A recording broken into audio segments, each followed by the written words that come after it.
Kinumpirma na abogado ni Rufa May Quinto na may warrant of arrest laban sa aktres dahil sa kaso kaugnay sa Dermacare. Saksi si Rafi Tima.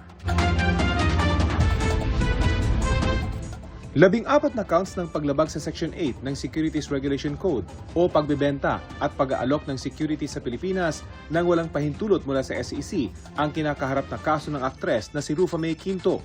Ito ang kinumpirma ng kanyang abogado. Paglilinaw ni Attorney Mary Louie Reyes, hindi ang mas mabigat at non-bailable na syndicated staffa tulad ng mga unang naglabasang balita.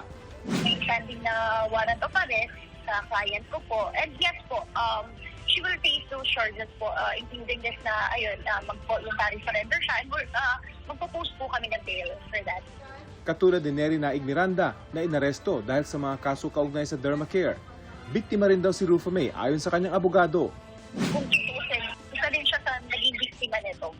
Hindi siya yung naging biktima nung pang-i-scam, but she was a victim in a sense na kinuha siyang model endorser. Hindi sa kanya nakapagbayad ng down payment. Tapos yung mga cheque po, is puro din tumalbog. Lahat po yan hawak naman po namin ng ebidensya na ipipresent naman po namin sa court. Pag-iisipan pa rin nila kung magsasampa ng kaso. Prioridad daw nila na makapagpiyansa ang kliyente na hindi raw nakadepensa sa fiscal level kaya nagulat sila na arrest warrant na agad ang kinakaharap. Samantala ayon sa BGMP, nasa ospital pa rin pero maayos naman ang kondisyon ni Nery na dinala sa ospital nitong nakaraang Biyernes.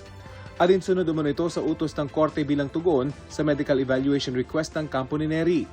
Sa Miyerkules, nakatakdang ibalik si Nery sa kanyang selda, kaya posible raw na hindi pisikal na makadalo sa korte si Nery sa nakatakda umanong hearing bukas sa Pasay RTC. Makipag-ugnayan po kami if possible na teleconferencing na lang ito and physical presence na lang ng lawyer niya. Ayon sa abogado ni Nery, nakakalungkot na hindi sila naabisuhan sa mga paratang laban sa kanya ng mas maaga at nabigyan sana sila ng pagkakataong maipaliwanag ang kanilang panig.